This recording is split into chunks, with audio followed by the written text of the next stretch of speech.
नमस्कार। बात नाभस योग पर चल रही थी। नाभस योग के अंतर्गत हम लोगों ने आकृति योग में से कुछ योगों को देखा था। आकृति योग में भी जैसे कि गदा योग, शकट विहग या पक्षी योग भी जिसे कहते हैं, श्रृंगाटक योग, हल योग, वज्र योग, यव योग, इन पर हम लोगों ने बात कर ली थी।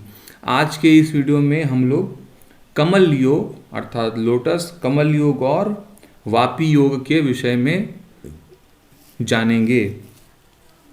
देखिए, सबसे पहले कमल योग के विषय में अपने बात करते हैं कि योग किस प्रकार से निर्माण होता है और उसका क्या फल कहा है ऋषि ने, वो देखेंगे हम लोग। देखिए, ऋषि कहते हैं कि यदि सूर्य से शनि पर्यंत सभी ग्रह, सूर्य से लेकर शनि तक अगर सभी ग्रह केंद्र स्थानों में, मतलब लग्न, चतुर्थ, सप्तम और दशम, इन स्थानों में अगर बैठ जाते हैं तो ऐसे अवस्था में कमल योग का निर्माण हो जाता है। ध्यान से समझिएगा, बात यहाँ पर केंद्र की है अर्थात भाव से संबंधित बात है। इसको भाव चलित में देखना है। पुनः कह रहा हूँ, चारों केंद्रों में सभी ग्रह मिश्रित रूप से कैसे भी बैठे होने चाहिए चारों केंद्रों में, किंतु अगर एक भी केंद्र अगर स्थान खाली रह जाता है तो फिर योग नहीं बनेगा। ठीक है, तो कमल योग के लिए क्या कंडीशन है? चारों केंद्रों में सूर्य से शनि तक ग्रह बैठने चाहिए। वो किसी प्रकार से बैठे, शुभ ग्रह, पाप ग्रह, या शुभ ग्रह इसमें, पाप ग्रह उसमें, कैसे भी बैठे, कहीं कोई समस्या नहीं है। मिक्स होकर बैठे या कैसे भी बैठे, बैठने चाहिए सूर्य से शनि तक सातों ग्रह इन चारों केंद्रों में। फर्दर वहाँ राहु केतु की भी एंट्री अगर होती है, होने दीजिए, कोई उसमें समस्या वाली बात नहीं है। तो इस योग को ऋषि ने कमल योग कहा है। ये जो कमल योग है, इसका फल ऋषि बताते हैं कि इंसान वैभवशाली होता है, वो बहुत ज़्यादा गुणवान होता है, लंबी आयु होती है। जैसा कि आप सभी जानते हैं, ज्योतिष के जो भी सिद्धांत आते हैं, जो भी सूत्र आते हैं, उसमें बार बार अगर कोई पर्टिकुलर भाव का स्वामी या कोई ग्रह अगर केंद्र में बैठा होता है, केंद्र त्रिकोण में बैठा होता है, तो वो उसका भाव बलवान होता है, उसको केंद्र का बल मिलता है अगर कोई ग्रह केंद्र में बैठा होता है तो इस तरह से यदि कमल योग का निर्माण होता है तो व्यक्ति वैभवशाली होता है, वो गुणवान होता है, उसकी उम्र लंबी होती है, लॉन्जिविटी ज़्यादा मिलती है, आयुष्य जो है वो अधिक होता है। ठीक है, व्यक्ति को नेम, फेम, पावर, पोजीशन सब कुछ प्राप्त हो जाता है। इसके अलावा चूँकि कमल है, और कमल जो है उसको भगवान विष्णु के हाथों में भी दिखाया गया है। लक्ष्मी जी तो कमल के आसन पर ही विराजमान होती हैं। इस प्रकार से कमल की एक महत्ता है हमारे धर्मशास्त्रों में। तो कहीं ना कहीं कमल योग जिसकी कुंडली में बनेगा, वो इंसान मान सम्मान, यश, ख्याति, प्रतिष्ठा, कीर्ति, इन सबको प्राप्त करता है। उसकी कुंडली में स्वतः ही राज लक्षण हो जाता है, अर्थात वो राजा के तुल्य होता है या राजा ही होता है। उसका मन बड़ा निर्मल होता है। ओके, साथ ही जो मैंने बातें और बताई, लंबी आयु मिलती है व्यक्ति को, और वैभवशाली होता है, और व्यक्ति काफ़ी गुणवान होता है। तो इतना फल जो है ऋषि पाराशर ने कहा है। बाकी ऋषियों ने क्या कहा है या बाकी आचार्यों ने क्या कहा है, इस पर मैं नहीं आ रहा। जो महर्षि पाराशर ने कहा है वही बातें मैं आपको बता रहा हूँ। इसी योग को, इसी कमल योग को कुंडली में एक तरीके से और देखा जाता है, जिसको जो इसी योग का ही एक सूक्ष्म रूप है और एक प्राइमरी लेवल का है, उसको चतुस्सार योग कहते हैं। वहाँ पर अगर केंद्रों में है ना, first house, fourth house, seventh house और 10th हाउस में अगर ग्रह बैठते हैं तो चतुस्सार योग कहते हैं उसको। लेकिन वहाँ पर एक कंडीशन ये है कि अगर सिंगल प्लैनेट भी बैठे होंगे तब पर भी चतुस्सार योग बनता है। लेकिन कमल योग की एक खासियत है कि सभी ग्रह जो है सूर्य से शनि पर्यंत केंद्रों में होने चाहिए, तो एक कमल जैसी आकृति बनेगी, कमल की पंखुड़ियों की जैसी आकृति बनेगी। इस कारण से ऋषि ने इसको कमल योग कहा है, और ये एक बहुत ही शुभ फलदायक योग है, ऐसा ऋषि का मानना है। इसके आगे हम लोग अब वापी योग के विषय में जानते हैं। देखिए वापी योग जो होता है उसके लिए ऋषि कहते हैं कि सभी ग्रह जो है केंद्र स्थानों को छोड़कर पंडफर में हो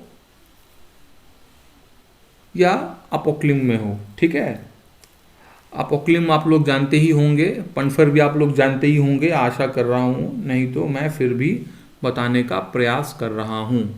देखिए first house, fourth house, seventh house, 10th house लग्न से हम लोग इसको केंद्र स्थान कहते हैं। तो हर केंद्र से जो दूसरा स्थान होता है, जैसे फॉर एग्जाम्पल आप लोगों को बता रहा हूँ, फर्स्ट हाउस से जो दूसरा भाव होता है ये पंडफर होता है। ओके, ये पंडफर होता है। इसी तरह से देखिए अगला केंद्र स्थान कौन है, तो चतुर्थ है। तो चतुर्थ से दूसरा यानी कि पंचम, ये पंडफर होता है। ओके, इसी तरह से अगला केंद्र सप्तम, सप्तम से जो दूसरा भाव फिर होता है ये पंडफर होता है, अष्टम भाव। इसी तरह से आखिरी केंद्र जो है लग्न से वो दसम भाव है, तो दसम से दूसरा अर्थात एकादश भाव ये पंडफर होता है। ठीक है जी। अभी देखिए, अब इन्हीं पंडफर स्थान से आप अगला भाव देख लीजिए या फिर हर एक केंद्र से तीसरा स्थान देख लीजिए। ओके, या फिर इसकी एक व्याख्या और है कि हर एक केंद्र से आप 12वां देख लीजिए, तो वो अपोक्लिम होता है। ठीक है जी। तो देखते हैं, क्योंकि इस योग को समझाने के लिए ज़रूरी है कि इसको थोड़ा डिटेल में बताया जाए, जिससे कि जो यूज़र्स जो बहुत फ्रेंडली नहीं हैं उनको आसानी हो समझने में। देखिए ये पहला केंद्र है, तो यहाँ से तीसरा, थर्ड हाउस, जैसा मैंने बताया पंडफर से दूसरा, तो सेकंड हाउस पंडफर है क्योंकि ये पहले केंद्र के बाद आता है, तो यहाँ से दूसरा अर्थात थर्ड हाउस। ओके, तो ये जो है क्या होता है, मैंने बताया अपोक्लिम, करेक्ट। या फिर हर एक केंद्र से 12वां, तो देखिए चतुर्थ से अगर हम लोग गिनते हैं 1 2 3 4 5 6 7 8 9 10 11 12, तो ये बेसिकली थर्ड हाउस अगेन अपोक्लिम की श्रेणी में आता है। इसी तरह से जब आप गणना करते हैं हर एक केंद्र से, ओके, तो आपको देखने को मिलेगा कि चतुर्थ से द्वादश ये थर्ड, सप्तम भी केंद्र है, यहाँ से द्वादश अर्थात षष्ठ भाव, सिक्स्थ हाउस। ओके, और दसम भाव भी केंद्र है, वहाँ से द्वादश अर्थात नवम भाव, और लग्न जो है वो त्रिकोण भी है, केंद्र भी है, इसलिए यहाँ से द्वादश अर्थात द्वादश भाव, करेक्ट। तो ये भाव जो है ये अपोक्लिम होते हैं। पंडफर मैंने आप लोगों को बता ही दिया, फिर भी आप लोगों की सुविधा के लिए यहाँ कुछ कर देता हूँ। ये पंडफर है, ये पंडफर है, ये पंडफर है और ये पंडफर है। तो ऋषि कहते हैं कि सूर्य से शनि तक यदि सभी ग्रह इन स्थानों में बैठ जाएं तो वापी योग का निर्माण होता है। मतलब केंद्र में ग्रह नहीं होने चाहिए, बाकी सब जगह अगर ग्रह होते हैं तो ये वापी योग होता है। ये भी शुभ योग है, ऋषि ने इसको भी अच्छा ही बताया है। ऋषि का कहना है कि ऐसे व्यक्ति जो है फाइनेंस से जुड़ा हुआ कार्य कर सकते हैं। ओके, कोषाध्यक्ष बन सकते हैं, पैसों को इकट्ठा करने में बहुत निपुण होते हैं, धन से जुड़ा हुआ अगर कार्य करते हैं तो बहुत ज़्यादा लाभान्वित होते हैं। बेसिकली इसको अंग्रेजी में ट्रेजरर कहते हैं। ओके, तो ऐसा इंसान यदि ट्रेजरर बनता है तो वो काफ़ी अच्छा करता है। बैंकिंग में लोग जो कार्य करते हैं उनकी कुंडली में भी ये योग या इससे मिलता जुलता लक्षण आपको देखने को मिलेगा। ऐसे लोग बहुत अच्छा धन जो है एकत्र कर लेते हैं अपने जीवन में। साथ ही साथ इनके पास फिक्स्ड एसेट जो होती हैं, घर, मकान, ज़मीन, ये सब स्थायी संपत्ति बहुत अधिक संख्या में होती है।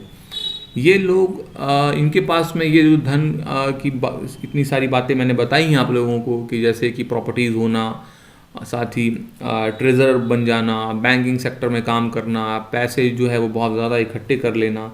इसके साथ ही इन लोगों के पास में एक गुण और भी डेवलप होता है, वो है संतोष नाम का धन। कि धन अगर किसी के पास भी है तो वो एक अलग बात है, लेकिन संतोष नाम का धन जिसके पास है वही सुखी है। क्योंकि जब धन आता है तो व्यक्ति की चाहत और बढ़ती जाती है। ये मनुष्य का लक्षण है कि आज अगर कुछ प्राप्त हो गया है तो उससे और बढ़कर जो है कल प्राप्त करने की उसकी इच्छा रहती है। ओके, इसके आगे अगर मैं बात करूं तो व्यक्ति जो है अपने जीवन में सभी प्रकार के सुखों को भोगने वाला, वो देखने वाला होता है और राजा के समान ही उसका जीवन होता है, ऐसा ऋषि का कहना है। तो आशा कर रहा हूँ कि आज के इस वीडियो में मैंने 2 युगों की बात की है, कमल योग और वापी योग। इसके विषय में आप लोगों को कहीं कोई डाउट नहीं है। वीडियो आप लोगों को कैसी लग रही है ये कमेंट में मुझे ज़रूर बताइए। साथ ही साथ चैनल को अगर अभी तक आप लोगों ने सब्सक्राइब नहीं किया है तो सब्सक्राइब कर लीजिए। और कंसल्टेशन के लिए जो बात थी, मैंने सुविधा के लिए ही वो कंसल्टेशन आप लोगों के समक्ष रखा था। उसमें जो फ़ी है मैंने बहुत एकदम से निम्न से भी निम्न कर दी थी। और वो जो कंसल्टेशन का जो चार्ज था वो अभी दोपहर 12 बजे तक ही था। आप कोई रिक्वेस्ट ना करें, उसके अलावा और उसमें कंसल्टेशन नहीं दी जाएगी। जिन लोगों ने भी लाभ लेना था उन लोगों ने लाभ लिया है।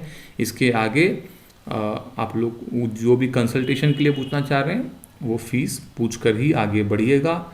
आज 12 बजे तक कंसल्टेशन का शेड्यूल था तो मैंने उसको ऑफ कर दिया है। अभी फर्दर जो है अगले वीडियो में मैं वापस आकृति योग में जो बचे हुए योग हैं उस पर बात करूंगा। नाभस योग पूरा पूर्ण होगा जैसा मैंने प्रॉमिस किया है। इसके आगे भी जो है और भी कई प्रकार के योग हैं, उस पर मैं धीरे धीरे बात करूंगा। अगर आप लोगों में से कोई भी ऐसे विद्यार्थी हैं, कोई भी व्यूअर्स ऐसे हैं जिनको भृगुनंदी नाड़ी सीखनी है, तो देखिए जिनको डिटेल में सीखनी है भृगुनंदी नाड़ी वो ही मेरे पास आने का प्रयास करें, वो ही क्वेरी करें। जिनको केवल क्वेरी करनी है वो प्लीज़ मैसेज ना करें। मैं स्पष्ट कह रहा हूँ, जो लोग सिर्फ क्वेरी करना चाहते हैं मेरे पास ना आइए। आप लोगों को यूट्यूब में पढ़ाने वाले बहुत बंदे मिल जाएंगे। 2 दिन 3 दिन 1 दिन का भी वर्कशॉप होता है, आप लोग वहाँ चले जाइए। मैं हाथ जोड़कर बोल रहा हूँ, मेरे पास मत आइए। जिनको डिटेल में सीखनी है वही मेरे पास आए। आपको 48 क्लासेस मिलेंगी, 1 ईयर का कोर्स है और समय लगेगा। ओके, और 31,000 फ़ी अभी चल रही है। कोई भी अगर स्टूडेंट अगर भृगुनंदी नाड़ी इन डिटेल अगर सीखना चाहता है तो 48 क्लासेस पूरी करनी होंगी। और क्लास का माध्यम जो है वो ऑनलाइन रहता है। किसी भी प्रकार की कोई रिकॉर्डिंग मैं प्रोवाइड नहीं करता हूँ। जो भी मैं कहता हूँ, जहाँ पर समझने वाली बात होती है आपको समझने की आवश्यकता है वहाँ पर, और जहाँ पर मैं नोट डाउन करवाता हूँ चीज़ें तो नोट डाउन ही करनी होती हैं। अगर आप बोलोगे कि मुझको रिकॉर्डिंग दे दीजिए तो ऐसे मैं नहीं पढ़ा सकता। आपको जहाँ पढ़ना है आप वहाँ पर पढ़ सकते हैं। ओके, मैं जो बात कहता हूँ मैं स्पष्ट कहता हूँ। किसी भी प्रकार से ऐसी बातें गोल गोल नहीं करूँगा कि बस मुझे सिर्फ पैसे से मतलब नहीं है। मैं स्पष्ट कहता हूँ, मुझे सिर्फ पैसे से मतलब नहीं कि मैं आराम से 100, 200, 300 या 51 रुपीज़ में 2 घंटे का भृगुनंदी नाड़ी का वर्कशॉप लिया, उसमें 500 स्टूडेंट मैंने भर लिए। लास्ट में मेरे तो अकाउंट में पैसे आ जाएंगे लेकिन आपको कुछ समझ में नहीं आएगा। ओके, वहाँ पे फिर आपको फर्दर डाउट्स जो है वो बनने स्टार्ट हो जाएंगे। इसी तरह से आप पराशर ज्योतिष भी सीखना चाहते हैं तो भी आप संपर्क कर सकते हैं। कृष्णमूर्ति पद्धति सीखना चाहते हैं तो भी आप संपर्क कर सकते हैं। लेकिन मैं फिर कह रहा हूँ, जो सीरियस स्टूडेंट है जिनको अच्छे से सीखना है वही आए मेरे पास। कोई ऐसा प्रावधान नहीं है कि मुझको भीड़ लगानी है। मुझको भीड़ नहीं लगानी, मैं अपना कार्य कर रहा हूँ। और जो लोग सीख रहे हैं वो लोग तरीके से सीख रहे हैं। वो लोग जब सीख कर बाहर निकलेंगे, जाएंगे, समाज में कल्याण भी करेंगे और वो अपना भी उद्धार करेंगे।